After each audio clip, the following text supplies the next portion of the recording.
Ladies and gentlemen, please welcome to the stage, David Barnard.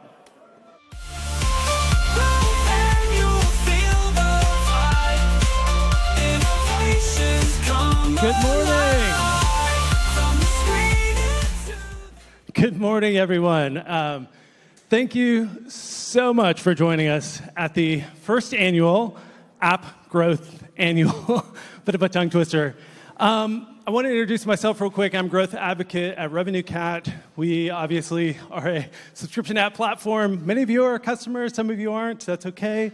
We'll work on that eventually. But today is all about sharing the best growth ideas and topics. It's actually not much about RevenueCat. You're not going to hear the word RevenueCat mentioned much. So a couple things to think about today.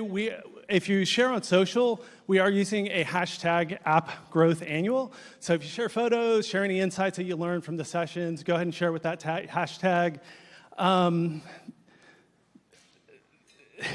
The first guest today is Phil Carter, and he's giving the keynote.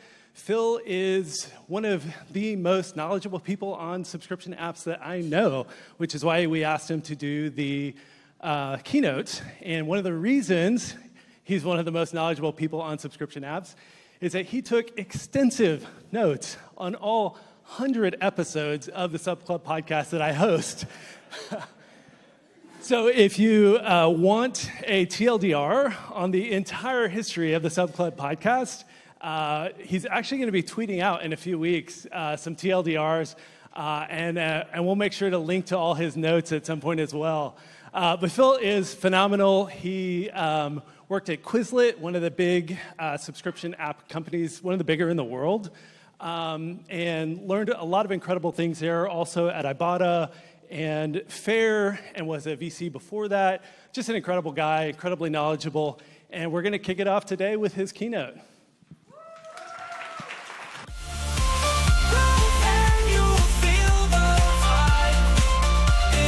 All right. Thank you, David, for the warm introduction. I knew letting David know that I'd taken notes on every Sub Club episode would come back to bite me at some point. Fortunately, I have AI now, so I'm not really taking notes anymore. I'm just having AI summarize it for me. But I'm super excited to be here at the first ever RevenueCat App Growth Annual event. It's been a long time since I've given a live presentation, I'll be honest. I'm based in Boulder, Colorado, so it's really nice to be out here in the Bay Area. I lived here for 8 years in my 20s. It's nice to be back, and I wanted to start by just thanking David, Rick, Jacob, the entire RevenueCat team for all the hard work they put into putting this event together. This community has meant a lot to me, and hopefully it means a lot to you too. So if we could just start with a round of applause for the RevenueCat team. I know a lot of work went into this. All of that being said, what I didn't know when I committed to speaking at this event was that I'd have an entire hour to talk. And so I'm going to start things off in a little bit of a fun and provocative way with an underdog story. Before I do that, can I get a raise of hands? Do we have any football fans in the audience? American football, I should specify, American football. Okay, we've got a few. All right, so bear with me.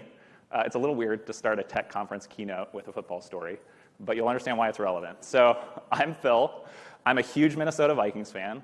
This is a photo. I think we got a couple other Skull Nation Vikings fans in the crowd.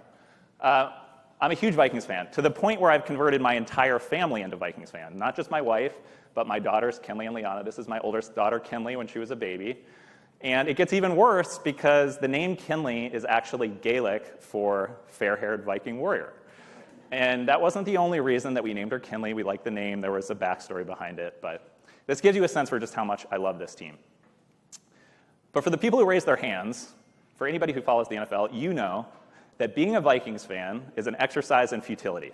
Because even though they're one of the winningest franchises in the NFL, they always blow it at the worst possible moment, right? I'm almost 40 years old. The Vikings have been to 4 Super Bowls, lost all 4.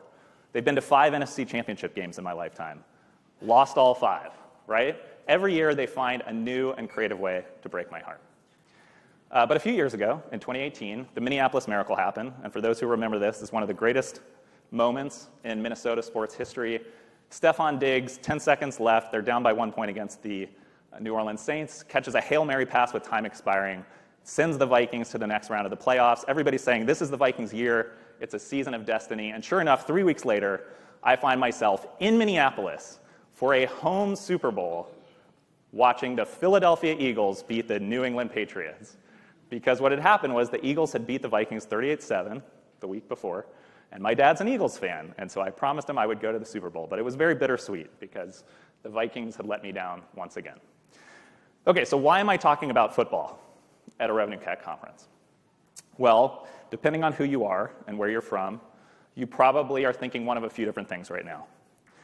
If you're a tech purist, you might be thinking, why are we talking about sports ball at all? That's like the last thing we should be talking about at a tech conference. If you're a Vikings fan, you're probably, and I know there are a couple out there, you're probably thinking, this guy gets it. This may not be the time or place, but he understands my pain. I'm sure we've got a bunch of 49ers fans in the audience. You're probably thinking, yeah, you guys beat us a couple weeks ago, but whatever, you blow it every year, you'll blow it again this year. The internationals are just offended that I'm even talking about American football in the first place. And by the way, I did grow up playing soccer, so I love soccer too. And then everyone else is probably still stuck on the most important thing, which is, did this guy really name his oldest daughter Fair-Haired Vikings Warrior? And yes, I actually did that. But here's why I started with this. Being an underdog is really hard. When you're an underdog, you lose more often than you win. And sometimes you lose so badly that it hurts, even years later. You guys can tell I'm still carrying around a little bit of baggage. But there's an advantage to being an underdog, and that is that every once in a while, you get to shock the world. And so with the rest of my talk today, I'm going to talk about beating the odds as a consumer subscription app. And more specifically, I'm going to talk about the subscription value loop, which is a framework that I've developed in partnership with Revenue Cat in a couple cases for growing consumer subscription businesses. So a little bit more about me before we get into the meat of the conversation, beyond my favorite football team. So I'm currently the founder at Elemental Growth. I'm a full-time growth advisor and consultant. I'm also an angel investor. Prior to that, I spent 7 years leading product and growth teams at $3 billion plus tech companies, most recently at Faire, where I led international and category expansion. Prior to that, I spent almost 4 years at Quizlet, as David said, one of the largest ed tech companies in the world, consumer subscription business. And then prior to that, at Ibotta, which just went public earlier this year. And then I spent a few years earlier in my career as a venture capitalist. And so I've seen consumer subscription businesses from a number of different angles, and I've seen a lot of the same challenges, a lot of the same struggles. I've talked to founders who say, we're running into these same walls over and over again. How do we get past them? So today we're going to talk about 4 things. We're going to talk about the problem, and that is that consumer subscription apps are easy to launch, but hard to scale. Then we're going to talk about the subscription value loop. And so this is a framework that I've been developing for growing consumer subscription businesses through 3 steps: value creation, value delivery, and value capture. And we'll go into a lot more detail on each of those steps. In the third section, we're going to talk about the subscription value loop calculator. And this is where I really do have to thank Revenue Cat, because it was their partnership that allowed me to get enough data to be able to build a tool like this. And so we're going to make the subscription value loop framework more actionable by talking about how you can actually quantify the performance of your company's loop and identify your biggest growth opportunities. And then finally, we're going to talk about 10 proven tactics for growing consumer subscription businesses across all 3 of those steps: value creation, value delivery, and value capture. And then I know a number of the speakers today in their workshops are going into much greater detail on a number of these steps. And so hopefully this is like your appetizer. You'll get the main course in a number of these cases later this afternoon. Okay, so let's start with the problem. Consumer subscriptions are easy to launch, but hard to scale. Before we get into the problem, let's talk a little bit more about the background around the consumer subscription economy. So Sub Club Podcast does a good job of talking about this, but it's not like mobile apps have been monetizing primarily through subscription business models forever. That's a relatively recent phenomenon. So since 2011 and 2012, when Google and Apple first introduced subscriptions into the App Store, there's been this huge proliferation of consumer subscription businesses. Ariel at App Figures recently confirmed for me that there's now close to 200,000 consumer subscription apps across the Google and Apple app stores. And these are mostly centered around about a dozen different categories that I'm sure everybody in this room is familiar with. But what's interesting is when you zero in, despite hundreds of thousands of apps, right? When you really look at who has transcended all of the noise and competition in the market, there are fewer than 50 consumer subscription businesses that have ever reached billion-dollar-plus valuations, and fewer than 10 that have surpassed $10 billion valuations. And that's across both public and private markets. And another interesting thing is that I talked about a dozen categories before. Well, there are really only 4 categories that have generated these $40 to $50 billion plus outcomes. And those are media and entertainment, health and fitness, social and lifestyle, and education. And so the world starts to shrink quite a bit when you raise your bar high enough. And then it gets even more difficult, right? Because if you look at the public market companies that have been publicly traded over the last 5 years, we've had 5 IPOs of note in the last 5 years in consumer/prosumer subscription: Dropbox, Spotify, Bumble, Duolingo, and Grindr. And coming off of the COVID-19 pandemic, there were all of these tailwinds that suddenly went away, right? There was government stimulus. People weren't traveling. They weren't eating out at restaurants, so they had all this extra money to spend. They had all this time on their hands. I know I did. And so there was a lot of spending on consumer subscription apps.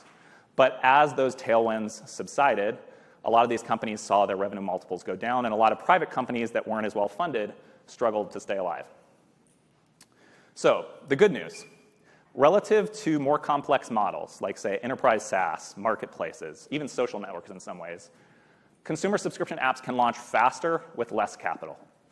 And there's a number of reasons for that, right? Most of them don't need sales teams. They have very fast purchase cycles. They don't have to deal with complex marketplace dynamics in most cases. They have low marginal costs to serving additional subscribers. They have high gross margins that generally improve as companies scale. And they can leverage the app stores for global distribution and turnkey support tools. So they have all these built-in advantages that mean they can just get to market faster with less capital. And that is a real advantage, and it's part of the reason why there are so many of them. The bad news is consumer subscriptions face 3 really fundamental challenges that make them hard to scale. So at the very highest level, and then I'll unpack this a bit, number 1, finding users is hard. Number 2, keeping users is hard. And number 3, monetizing users is hard, right? That's a pretty tough 1, 2, 3 punch. So digging underneath the surface for each of these, let's look at finding users. I talked about how a lot of these companies don't have sales teams, and they rely heavily on the app stores for distribution, and that's an advantage in terms of getting started. But it also means they're beholden to Apple and Google, and they don't have as much control over distribution as some other companies do. And so what that means, the symptom of that, is that a lot of them are heavily reliant on paid acquisition for growth.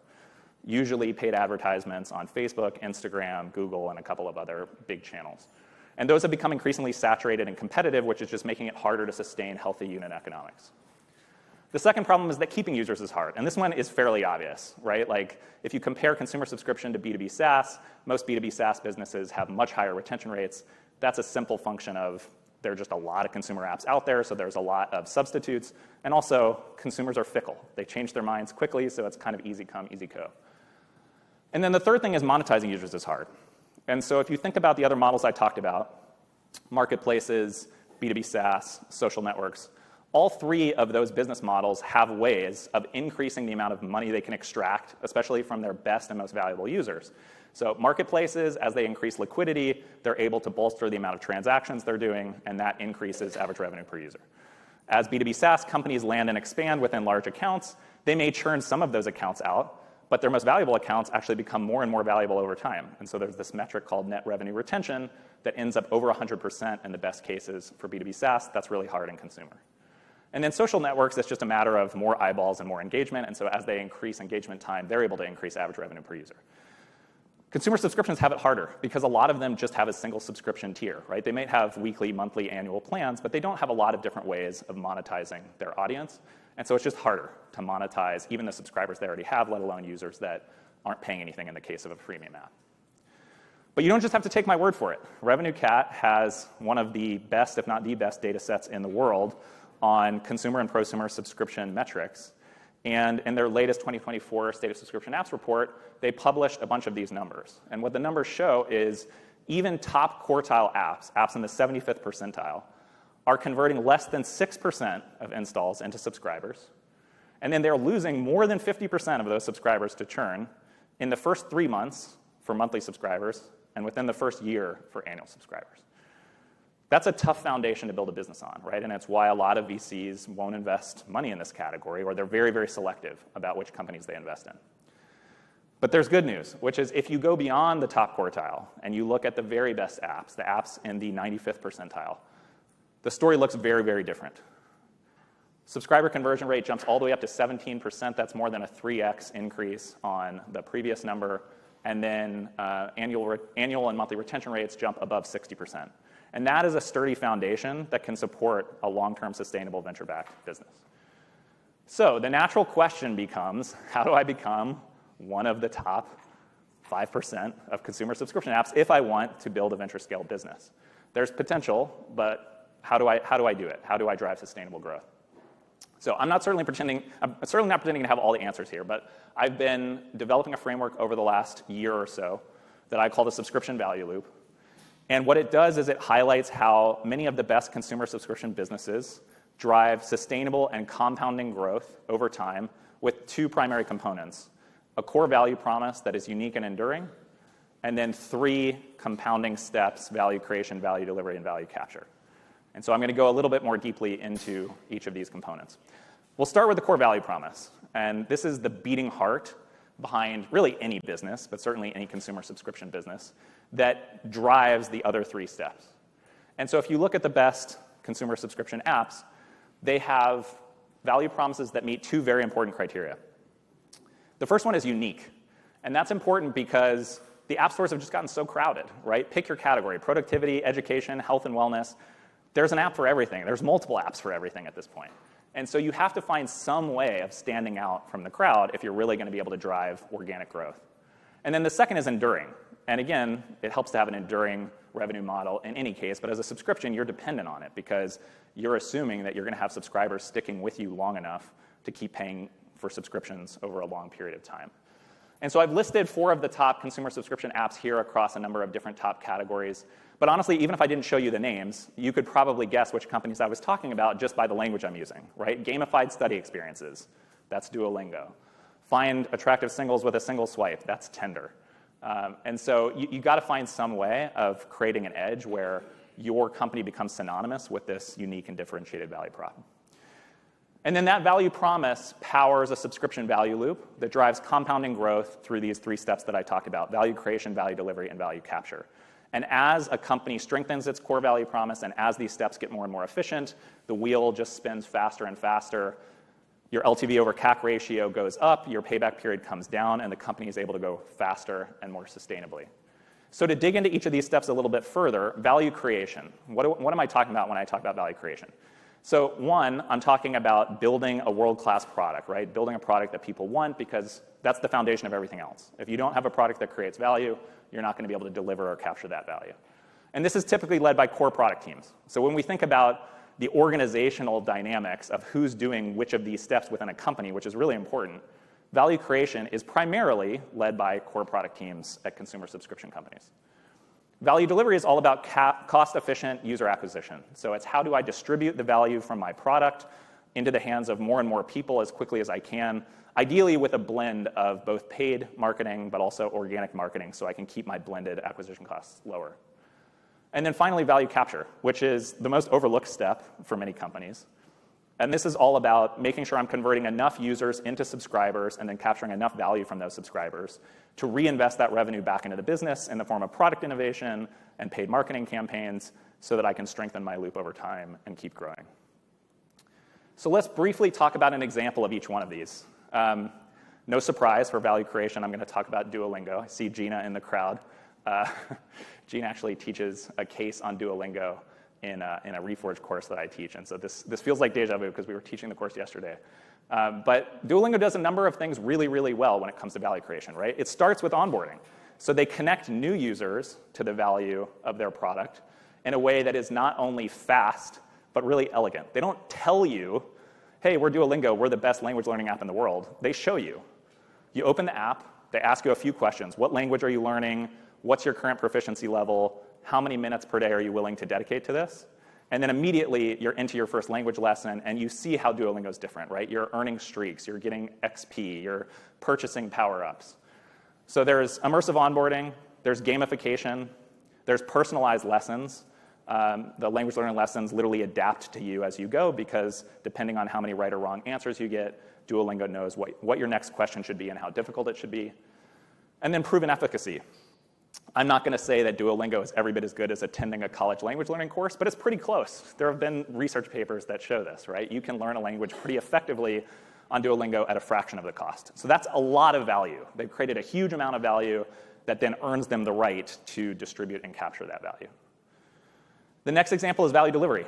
So again, cost efficiently distributing the value of the product through paid and organic acquisition. Many great examples of this, but Strava is one of my favorites because Strava was one of the first movers in the fitness tracking space. They started with cyclists and then moved to runners and other athletes.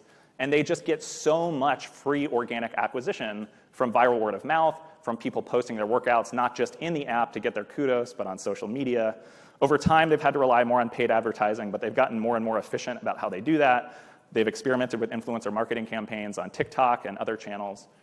And then they have this annual event, Camp Strava, where they bring together some of their top athletes, and they just rev everyone up, and it's a force multiplier for all of their other strategies. And then we've got value capture. And again, this is the most overlooked, but one of the most important steps, because you need to generate revenue to be a sustainable business. And so Tinder is a great example of this. And I know I said before, your value promise has to be unique and enduring.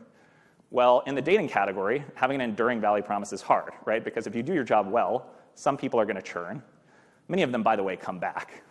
Rarely do people find their lifelong partner right away. But you get the point. Churn rates are high, which means there needs to be innovation around value capture so that LTVs are high enough, even if a user churns after the first 3 to 4 months, to support the business. And so Tinder's done a masterful job of this. They have multiple subscription tiers. They've added consumable in-app purchases like boosts and super likes that complement those subscription tiers. They've done the obvious stuff like price testing and optimization. And then they've done a really good job of contextual upsells to make sure that free users are aware that the premium value even exists, right? You would be surprised. We saw this all the time at Quizlet. The number of students using Quizlet who had no idea that we had a premium subscription, despite the fact that there was a paywall in their very first session, is remarkable because people are distracted and they've got a lot going on. And so Tinder has just done a really good job of making sure they're capturing value from their users, which allows them to reinvest in product innovation and marketing. Okay, so that's a start, right? We've got an uphill battle, but we at least have a theoretical framework for how we might look at growing a consumer subscription business. But theoretical frameworks don't work really well in the real world. So how do we make this actionable? So in this step, we're going to talk about the subscription value loop. And this is just the beginning, right? There's a lot more work that needs to go into applying this framework over time. But the subscription value loop is a tool that I've been developing with RevenueCat that helps companies very quickly in a single Google Sheet identify some of their biggest growth opportunities. But first, let's talk about why this is so important. So I showed examples of 3 companies that do these 3 steps really well. But what about the companies that, they're already succeeding? They're, in some cases, worth billions and billions of dollars. But for whatever reason, one of these steps just breaks down, and they have this critical bottleneck that they can't get around. That can really bring growth to a halt quickly. And so 3 examples of this. The first is Chegg, and I'm a Quizlet alum, so I feel a little bad picking on Chegg, but not that bad. So Chegg has built a business primarily over the last 5 to 10 years around textbook solutions and other online education products. And they've done a really good job of it. During the pandemic, they reached a $15 billion market cap, right? They were riding high. They were sort of the apple of Wall Street's eye, and the sky seemed to be the limit. But then a couple things happened. One, those tailwinds that I talked about earlier from the pandemic began to subside. Students started to come back to class. They didn't have as much of a need for online learning. And then the 1-2 punch was generative AI. And generative AI has really disrupted the entire category of online education. But for Chegg in particular, whose core value promise was so centered on textbook solutions, this was really difficult, right? Because now you can go to ChatGPT or however many other AI products and get answers that are good enough in many cases for a fraction of the price. And so as a result, Chegg has seen its subscriber growth decelerate, it's seen its revenue growth decelerate, and its market cap has plunged from a high of $15 billion all the way down to $200 million. Second example is Blue Apron, one of the first movers in the meal kit space, another huge success story out of the gates, went public. Blue Apron's biggest failure point, and this is common among any consumer business, is they got overly reliant on paid advertising for growth. And what happened in particular was as they expanded beyond their highest intent early adopter group that would have paid pretty much anything for some solution. I have 2 kids, right? Like having food that's easy and convenient to get to cook a healthy meal at home, that's a really enticing value prop. But at some point, they were going after users that just had lower intent, so they had to spend more and more money to acquire those users, and the users were churning at higher rates. And at some point, the unit economics just didn't work anymore. And so same story, right? Growth really plunged. And the third example is Pandora. And this one's interesting because Pandora, in many ways, invented the online music streaming space, or they were certainly one of the first. And they created the Music Genome Project. Their biggest issue, and I think there's actually a Subclub podcast where Eric Crowley talks about this from GP Bullhound. He talks about how because Pandora was an ad-supported model, they were generating very little revenue per user. And so when Spotify came along, and they started to convert more and more subscribers, they had one, if not multiple orders of magnitude more revenue that they were generating per converted subscriber. And that meant they just had a lot more resources to invest back into product innovation and paid marketing. And so over time, that engine really allowed them to leapfrog Pandora and become the #1 player in the category. Okay, so it's important to understand the performance of your subscription value loop. It's important to figure out where you have your biggest bottlenecks. But how do you know you're failing, and how do you fix it? There are a number of challenges that make this really difficult in the real world. Number one, some companies have too little data, and some companies have way too much data, right? I was sitting next to an independent developer before I came up here. Hi, Sophie. And she was telling me she has 6 apps. And a lot of times if you have a small number of apps, if you have a small company and you don't have an entire data team to work with, it can be hard to pinpoint what are the most important leverage points in my business. Then on the other end of the spectrum, you have companies that have multiple products they're supporting and multiple teams, and you can just drown in the data, right? It's almost like information overload. So that's challenge number 1. Challenge number 2, distributed metrics ownership can undermine accountability. So this goes back to why it's important to understand where value creation comes from core product, value delivery comes from marketing, growth product, and sometimes sales, and value capture comes from growth product and monetization, because these different teams are responsible for different metrics, and when things go wrong, it's human nature for there to be finger pointing and a lack of accountability, and so that's a challenge. A third challenge is it's not always clear what good versus great looks like, especially in categories that are maybe a little bit more nascent. And so the natural answer to that is, well, go find some benchmarks. The problem with benchmarks is first of all, they're hard to find. There aren't a lot of great benchmarks out there on the internet. And then the ones that exist oftentimes are too broad, right? It's like a benchmark for all education apps everywhere across the world, or a benchmark for US apps but across all categories, right? That doesn't really help, because you need benchmarks that are specific to your category, your stage, and ideally your geography. So this is where the subscription value loop calculator comes in, and it allows you to quantify your company's performance in 5 steps. First, identify the metrics that drive value creation, value delivery, and value capture. So the first version of this tool is available. It's public on the internet, and we've done our best to sort of build out an initial set of about 20 input metrics that drive LTV over CAC and payback period. But you can add your own, and if you can find benchmarks, you can add those over time. Second, you calculate your company's recent performance against each of those metrics. Third, you compare your performance against each metric versus these benchmarks. Fourth, you identify opportunities based on metrics where you underperform versus the benchmarks. And then finally, you prioritize specific product and marketing initiatives to improve growth metrics that have the biggest upside. And so this is going to be a little hard to read with the screen, but I'll walk you through it. So this is just a hypothetical example of an education product that is operating globally, so not in a specific geography. They're looking at 75th percentile apps, right? So like right at that tipping point where things start to really work if you want to be a venture-backed business. And what you can see here, and this is an actual screenshot of the tool, on the right, you've got the delta between this company's metrics performance and the benchmarks. And so there are a couple things that stand out. First, their LTV over CAC ratio and payback period is not terrible, but it's not where they want it to be relative to the 75th percentile benchmarks. And then when you dig under the surface, there are 3 big problems that emerge. Number 1, acquisition costs are too high. Number 2, their share of annual plans is too low. And number 3, and this is a double whammy along with number 2, their monthly subscribers are retaining far worse than their annual subscribers. And so based on this information, and I'm not saying this is like the crystal ball that tells them everything. Obviously, they would have other sources of data, and they would talk to customers. But this is a quick-hand way of very quickly diagnosing where some of their biggest bottlenecks and growth opportunities might be. And then they can focus their energy digging into those areas and prioritizing specific growth initiatives to improve their performance. OK, so now we're starting to get somewhere. We've got the framework. We've got a tool that at least gets us started on identifying and addressing our biggest opportunities.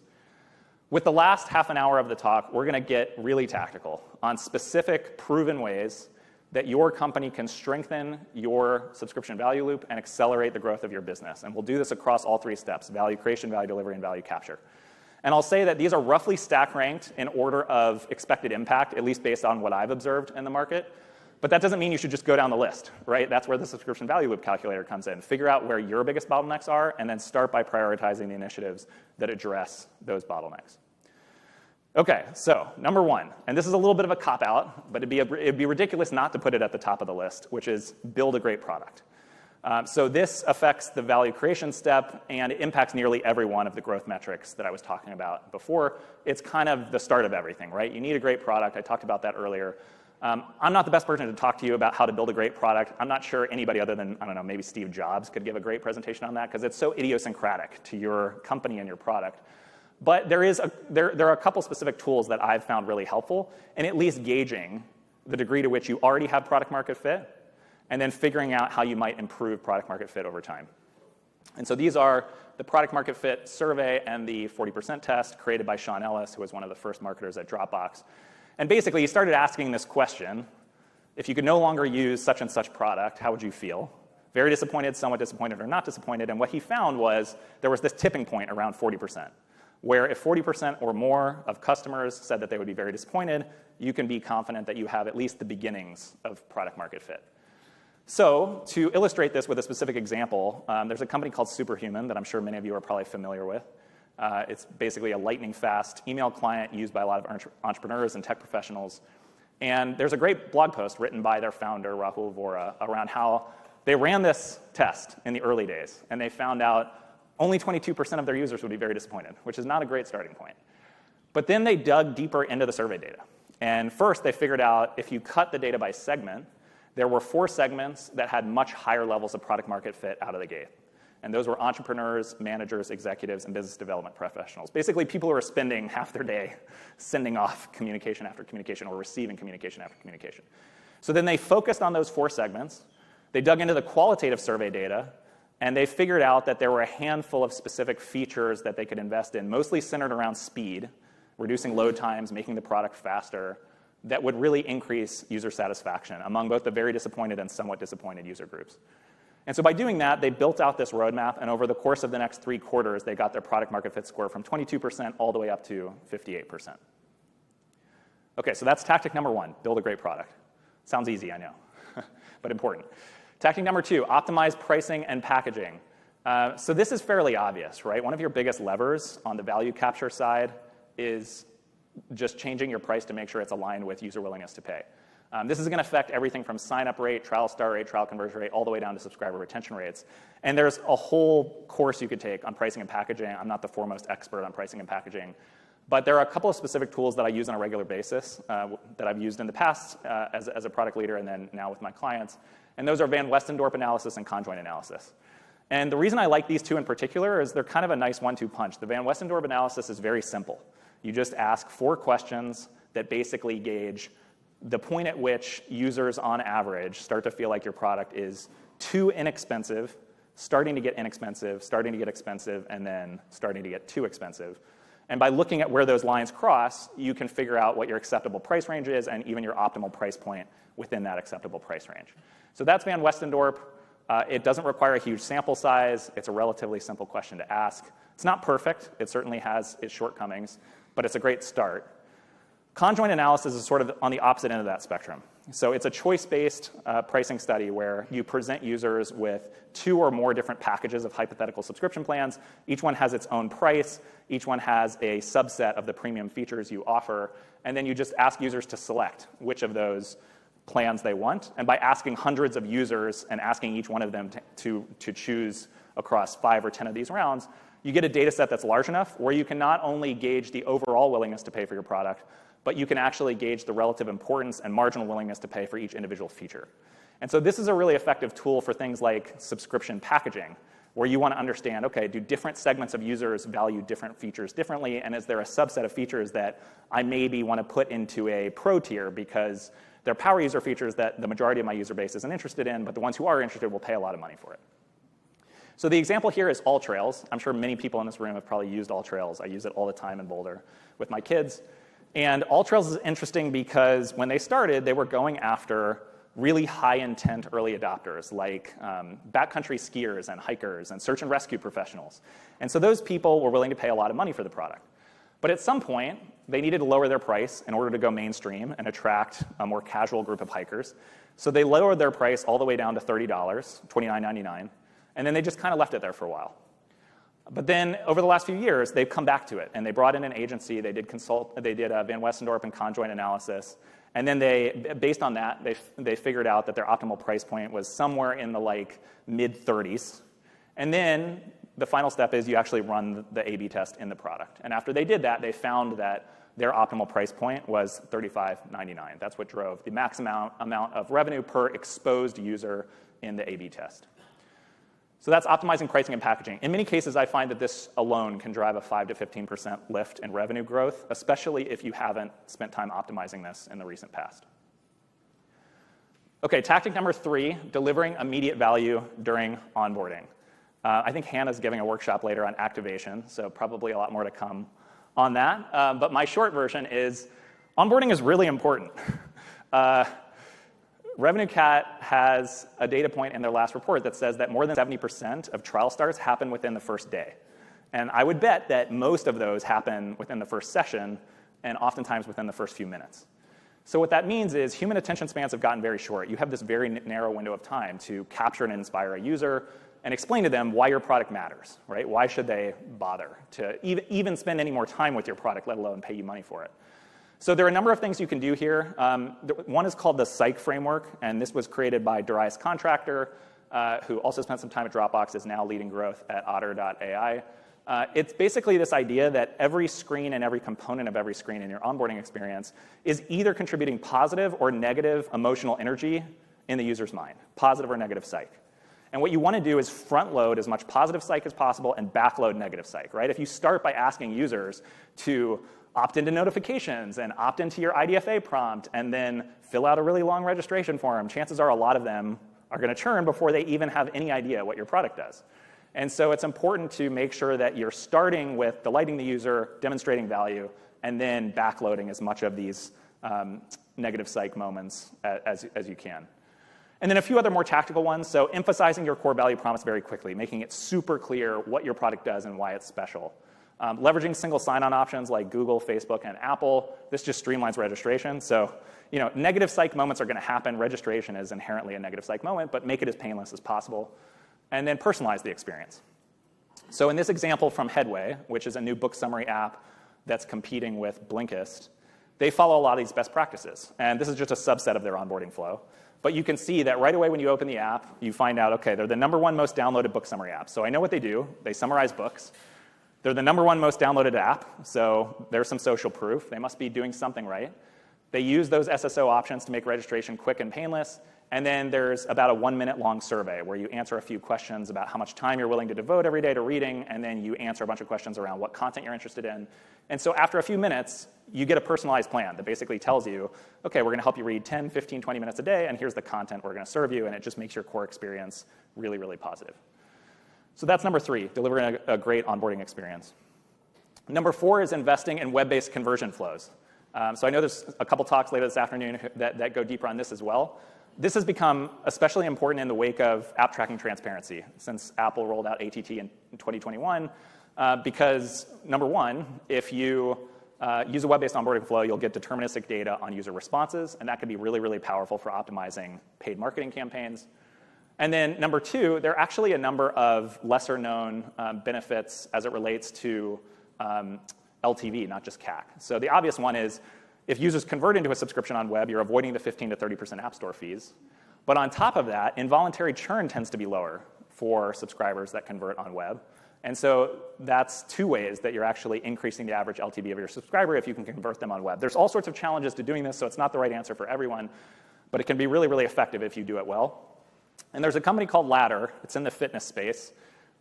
Basically, they've cracked TikTok as an acquisition channel. And they've done it in this really elegant way, because the way their product works is they have these influencer coaches. They're kind of like mini celebrities on channels like TikTok and Instagram. And so people will go onto TikTok. They'll see one of these coaches doing a workout. They'll get inspired. And they can click on a link in that instructor's bio, go straight into a web-based onboarding flow where they answer a handful of onboarding quiz questions, similar to what we just talked about with Headway. But this is where it gets really sophisticated, because Ladder isn't just using the answers to those questions to match the user with the right coach, which is obviously improving the product experience. Behind the scenes, it has this predicted LTV model. And so it knows what the predictive value of every new user is going to be based off of the questions that they answer in that onboarding experience, down to the level of knowing the incremental value of every answer to every question. So they've really figured out how to make this a science in a way that allows them to be hyper efficient about how they're spending money on channels like TikTok and Facebook. And that's been a huge secret to their growth. They went from 9,000 to over 50,000 subscribers in 2023, and they've already surpassed 100,000 subscribers this year, largely based on the combination of TikTok and this web-based onboarding experience. Okay, number 5 is optimizing paywall visibility and conversion. This one's fairly obvious, so I'll try to go a little quicker on this one. But there are 2 key components to this. The first one feels super obvious, but I think it gets overlooked. And that's that you have to maximize your paywall view rate within reason. And so Jake Moore, who's the founder and CEO at Superwall, it's a paywall automation solution, he talks about how paywall view rate may be the single most overlooked metric in consumer subscription. And ideally, you want 80% or more paywall view rate, ideally within the first session, since so many trials happen within the first session. And so he talks about you can put your paywall after registration, before onboarding. You can put it after onboarding. You can trigger it on subsequent app opens. Some are all subsequent app opens. Or you can tie it to specific premium feature use. All of those have their own pros and cons, and there's more you can read about this on the internet. But figuring out which of those combinations works best for your product is important because it's going to get your paywall view rate up while still maintaining conversion. And then the last point is optimizing paywall visuals and copy. And there's a long list of stuff you can do on this. I'm not going to go through all of it, but I'll use Calm as an example. So first of all, I think one thing that gets overlooked is think about the context that the average customer is coming to Calm with. The whole reason Calm leapfrogged Headspace was because they figured out that sleep was actually the most important use case for a lot of users.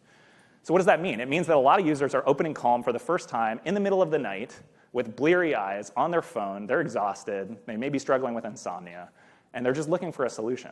And so if you look at how Calm has architected their paywall, they've been really smart about it. They lead with an emotional appeal. They don't dump the user with like all of these stats and figures. They say, find your Calm today. They have a simple bullet point list of the value they offer. They put a lot of emphasis on the annual subscription plan because they know that that will be better for the business. It's also better for building a meditation habit if a user sticks around longer. And there are a number of other things they do to just make sure that they're maximizing their conversion of users on the paywall. Okay, number 6 is maximizing your premium value promise. And this goes back to the importance of making sure your users are even aware that your premium product exists, and then making sure that you're maximizing the amount of value you're able to capture from your whales, your most valuable users. And obviously, this impacts trial start rate, trial conversion rate, and install to paid conversion rate. So I'm going to go back to Tender for this example. And I talked about this at a high level earlier, but I'm going to go a little bit deeper on it. So if you think about Tender, they started with a single subscription tier, Tender Plus. But that's a really blunt instrument, right? You can use discounts, and we're going to talk about discounts in a few slides. But otherwise, a single subscription tier doesn't give you a lot of maneuverability. And so over time, as Tender got to a certain scale, and as they had a large enough user base where this made sense, they expanded beyond Tender Plus to Tender Gold, and then eventually to Tender Platinum. And each of those different subscriptions not only has a different price point that appeals to users with different levels of intent and willingness to pay, it also has a totally different premium value promise. So Tender Plus is all about getting more swipes on your profile. Tender Gold is about finding more matches and more quality matches. And then Tender Platinum actually lets you message with a user before you've matched, which I always chuckle about because I feel like that feature probably opened the door for Bumble to create an app that appeals more to the other side of the market.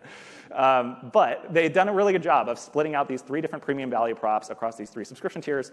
And then they've added these in-app purchases, Boosts and Super Likes, that allow them to capture even more consumer intent under the demand curve, right? And so all of that extra consumer surplus they're capturing through the combination of multiple subscription tiers and IAPs just means higher ARPU, which means more resources to invest back in the business. Again, especially important in the context of the dating category, which has high churn. And I think Tammy from Google is going to be talking about hybrid monetization strategies later, so there may be some more on this. Okay, number 7 is minimize involuntary churn. And you could argue this should be higher up on the list. It gets overlooked all the time because it's just so boring. But there are companies like Paddle and Recurly, and I think RevenueCat for that matter, that estimate that 20 to 40% of the churn problem that a lot of consumer subscription apps face comes simply from involuntary churn, which usually means payment failures. Right? Your credit card gets denied, you change payment methods, you don't have enough money in your bank account. You didn't mean to stop paying for the subscription, but there was an issue that caused your payment to fail. So there are a number of things you can do about this. One of the most common is called dunning. It's basically periodically retrying payments that fail, as well as proactively communicating with users who have failed payments. to help them understand how they can rectify the situation. Another really important one is supporting alternative payment methods. And I'm not an expert on this, but if you do even just surface level research, you'll see that the percentage of digital payments occurring through APMs like PayPal, Apple Pay, Google Pay, Amazon Pay, and then you've got all these regional players, right, like Boleto in Brazil, and you've got a number of them like Ideal in Europe. These are becoming more and more important. And so by supporting alternative payment methods, particularly in international markets, and meeting your consumer where they are, you can minimize involuntary churn. And then the last two are related, validating payment information every once in a while just to make sure that the user's payment information is up to date, and then proactively warning them about upcoming subscription renewals so that they're not surprised. Those two tactics will actually help you avoid involuntary churn before it even happens. And so the example I have here is Spotify. This is relevant to almost every subscription business, but I think Spotify is a particularly good example because they've done a lot of innovation around both supporting alternative payment methods and communicating with users who have failed payments. And part of the reason this is extra important for Spotify is they have such a young user base. If you think about the average Spotify subscriber, they've got a lot of teenagers, a lot of 20-somethings. That means they're changing payment methods more often. It means they often have lower bank accounts, which just means higher involuntary churn. And so by being really smart about how they're communicating with these users, they not only preserve trust with their subscribers, but they also are able to save a lot of subscriptions that otherwise would have churned. And then the last line of defense is, and I talked to one of their VPs of product about this, Spotify has such a great free product that even if users do churn, many of them end up coming back later, once they have enough money in their account or once they have the right payment method. Okay, so we've got a few more to go here. The number 8 is leverage motivation tactics. So this one relates to value creation. It's all about boosting subscriber retention, which is ultimately the foundation of any subscription business in the long run. And again, a shout out to another speaker today. I know we have Yukai Cho here. He's the creator of the Octalysis framework, so I'm not going to steal his thunder, but at a high level, the Octalysis framework gets into these 8 core underlying drivers of human motivation. And the reason that's important is because a lot of companies have seen the success that Duolingo has had, and they're like, great, we'll just add streaks, we'll add badges, we'll add leaderboards. And sometimes that works, but the features you build to motivate your users are really an extension of the underlying motivators that those users have in the first place. And so for Duolingo, the underlying motivators are accomplishment, ownership, social influence, and avoidance. And if you think about the features that they offer users, they are very nicely aligned with these motivators, right? You've got streaks, badges, achievements. Those relate to accomplishment and ownership. You've got leaderboards. That relates to social influence, being higher than my peer or my friend on my Duolingo leaderboard. And then avoidance, which is one that you might not naturally think about, but there are features around streak repair and streak freezes help them get users to avoid losing their streaks, which not only avoids churn, right? Because if you have a 100-day streak and then you miss a day, you're pretty pissed off, and oftentimes that leads to churn. But secondly, they actually have IAPs you can purchase around streak freeze and repair. So even if you're not a subscriber, they can actually monetize features around the avoidance of losing your streak. Okay, so that's motivation tactics. Number 9 is measuring and promoting word of mouth. And so this one is really important for the reason I described earlier, which is that way too many consumer subscription businesses become addicted to paid advertising for growth. And that works until it doesn't. At some point, it doesn't work because you're beyond your early adopters, you're beyond your high-intent users, LTV goes down, CAC goes up, and you're upside down in your unit economics. So to help guard against that, you need to be investing in organic acquisition. And one of the biggest sources of organic acquisition is viral word of mouth. So there are a couple ways you can do this. Net Promoter Score is something that everyone in the audience, I'm sure, is probably familiar with. It's very basic. Like on a scale from 0 to 10, how likely would you be to recommend this product to a friend or colleague? It's a very good metric. It's well worth using. But it doesn't actually tell you how much word of mouth is happening. There's this other metric that was created by a guy named Youssef Baiji while he was at Zynga. And I actually contributed an example to this metric from Quizlet called the word of mouth coefficient. And what the word of mouth coefficient does is it goes a step further. And it attempts to calculate, it's not perfect, but it's directionally accurate. It looks at the number of new word of mouth users. And when I say word of mouth users, I mean users coming in through channels that were likely driven by word of mouth. So referral programs, social networks, branded SEO. So like if a user has heard of the company and is entering the brand name of the company into a search term, chances are they heard about it from somewhere else. Those are your new word of mouth users, and then you're dividing that number by all of your new word of mouth active users. So your returning users and your new non-word of mouth users, which might be people coming in through paid advertising or through non-branded SEO. And so this gives you a ratio. Again, not perfect, but directionally accurate enough to be effective. And the example here is from Quizlet. So when I was there leading growth from 2018 to 2022, we started to measure this metric right around mid-2020, which was ironic because it was like right around the time of the pandemic. And so we learned some really fascinating things. First, and this is fairly obvious in hindsight, but we saw that our word of mouth coefficient spiked during back to school periods, so August, September, as well as January, when users are returning to class, and during big exam periods, so like December and maybe May or June, when users are taking their exams. But then what was fascinating was when COVID hit, our word of mouth coefficient just tanked across the globe, everywhere. It just went way, way, way down. Temporarily. But then we started to see it pop back up. And actually, in some countries, for a while, it popped back up above pre-pandemic levels because teachers and students were scrambling to figure out, what do I do? Like, I'm in this new world of remote learning. I need to adapt. And so there were forums, in some case, ministries of education in certain countries were talking about Quizlet and recommending that their teachers use Quizlet. And so there was all this word of mouth, and we could actually see that in the metric. And the reason this is important from a business standpoint is if you know when your word of mouth is more likely to happen and if you know how much of it you're generating, you can be efficient about investing in product and marketing initiatives to drive more of it. And then the last one is strategic discounts and promotions. So this is another value capture tactic. It affects trial start and conversion rate. Depending on what you decide to do with discounts over the long run, it could also potentially affect subscriber retention rates. And there are a bunch of specific ways you can do this. So there's activity-based discounts, location-based discounts, demographic-based discounts, seasonal promotions. There are probably others, but these are the most common ones. So activity-based discounts is what it sounds like. It's basically this idea that if somebody hasn't converted into a subscriber within a certain amount of time, chances are they're not willing to pay you at your standard price point, so offer them a discount. The pro tip on this one is if you collect email addresses, you can send them a discount within their first 48 hours, first 72 hours, whenever the right period is, and then send them through a web-based checkout flow, back to one of the tactics I talked about earlier. You'll save 15 to 30% on your App Store fees, and so you can give that 15 to 30% to the user, and you end up net neutral on revenue, but you'll get subscribers who aren't willing to pay your higher price, but they're willing to pay at the lower price. So that's activity-based discounts. Location-based discounts is obvious. International pricing. I think Jacob Rushfin is talking about international pricing later today, so more to come on that. But this is the idea that like different countries have different per capita GDP, different willingness and ability to pay for your product, and so make sure you're localizing your prices.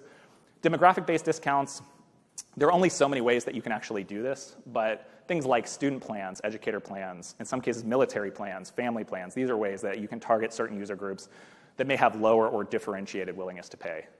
And then seasonal promotions is an obvious one, right? Back to school periods for education products, New Year's for a lot of fitness and wellness products where you're trying to build a new habit with a New Year's resolution. And then, of course, Cyber Monday where everybody offers a discount on everything. OK, so that was a lot. Hopefully you learned something, and you'll learn more in these breakouts this afternoon. But the key takeaways I want to leave you with, if you don't remember anything else, number one, consumer subscription apps are easy to launch, but hard to scale. Number two, the best apps drive sustainable growth through a subscription value loop with 3 steps: value creation, value delivery, and value capture. And then finally, the subscription value loop calculator is one of many tools that you can use to help identify your biggest growth opportunities and then prioritize the proven growth tactics that I talked about to unlock additional growth for your business. So I hope you learned something. I want to just close by thanking RevenueCat for the opportunity. Thank you all for the time. If I can ever be helpful, you can check me out at philgcarter.com or on any one of these social networks. I'm just Phil G. Carter across the board. And I want to close the same way I started by just saying this community has really meant a lot to me as I've been starting my advising business over the last year and a half. And I mean that. David joked about how I listened to every Subclub podcast, and that was one of many things I did. But it was really valuable. And more importantly than the information, it was the relationships of getting to know other people who were building businesses in this space. And so I've really enjoyed it. It's nice to be in person with you all here in San Francisco, and I'm really excited for the rest of the event today. So thank you.